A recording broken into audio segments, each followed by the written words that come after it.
The next fallacy is the ad hominem fallacy. It's also called against the person.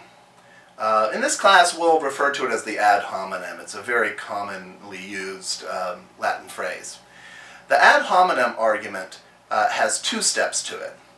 First, someone gives an argument, but rather than dealing with the merits of their argument, rather than looking at their reasons, we attack the person themselves. So someone gives me a good argument, or at least a thoughtful argument for some position, and rather than dealing with it, I attack them. One kind of ad hominem argument is the ad hominem abusive. And this is where, rather than dealing with the merits of the argument, you attack the arguer personally. You impugn her character, you say something about her personality or her character, her actions, right? So this is called the ad hominem abusive. You could say, Anthony Weiner argues that we should have a flat tax, but he is a horrible person. He's unfaithful. He has sent suggestive text messages to women he barely knows. He's a rotten person. He's not a good parent. All that might be true. I don't know if it's true, but it might be true. It's still irrelevant to the argument that he just gave you for a flat tax, right? So an ad hominem abusive argument, rather than dealing with the argument of the other person, attacks them in some way. Another kind of ad hominem argument or ad hominem fallacy is the ad hominem circumstantial. Rather than dealing with the merits of the argument that is put before you, you argue that, or you respond by saying, it's only because of her circumstances that the author gives us this argument. So rather than looking at the merits of the argument, you're saying, oh, I know why the author's saying this, because she will gain some sort of advantage from it, or in some other way, this argument issues from her circumstances. So for example, Steve Forbes, a very wealthy businessman, ran for the Republican nomination, and he argued for a flat tax. That means that everybody would pay the same amount of tax, or the same percentage of tax.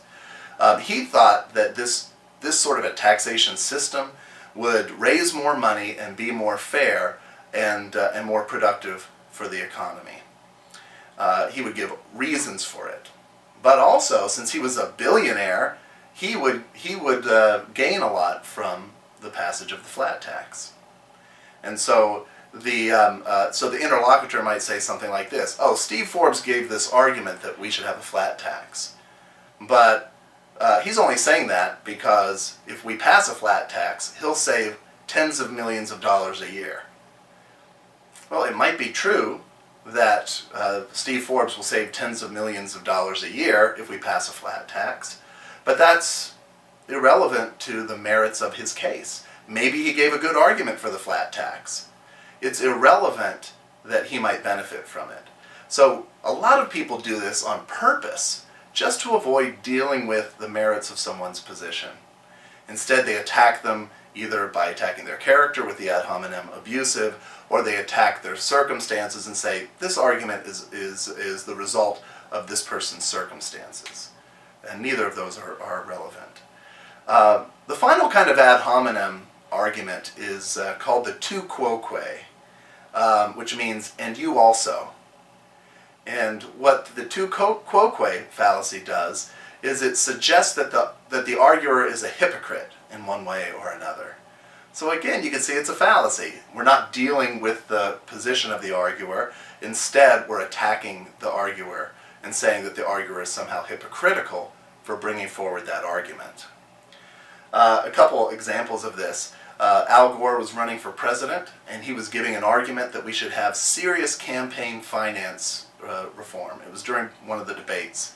And President Bush responded during the debate by saying, oh, it's interesting that Al Gore would argue for campaign finance reform because he gave a fundraiser at a monastery where all the monks don't have any money. It was actually a previous scandal in Al Gore's campaign that people were funneling money through monks into his campaign. Now this is bad, right? but it's actually irrelevant to the merits of Al Gore's argument that we should have campaign finance reform. So the tu quoque fallacy says, oh, you're a hypocrite for bringing up that argument. And it works fabulously to use this fallacy, and it worked in that debate. The attention left the merits of the argument and went on the previous actions of the arguer. But an honest, intelligent, rational, virtuous person should not use the tu quoque fallacy. Instead, she will recognize it when she hears it, and she'll say, okay, that's interesting, but what about the merits of the person's argument? Another example of a tu quoque argument might be, Obama has been arguing that Americans need to live more healthy lives. But Obama's a smoker. He has no position to argue. It may be true that Obama's a smoker. I don't know if he still is. But still, the merits of his case should be explored quite apart from the actions of the arguer. And so the tu quoque argument fallacy tries to say, you arguer, you are a hypocrite. They may or may not be a hypocrite, but it's definitely a fallacy because it's trying to distract us from the merits of the case. The other fallacy that I want to talk about is the fallacy of accident. This is another fallacy of relevance. This is where a person takes a general rule of one sort or another.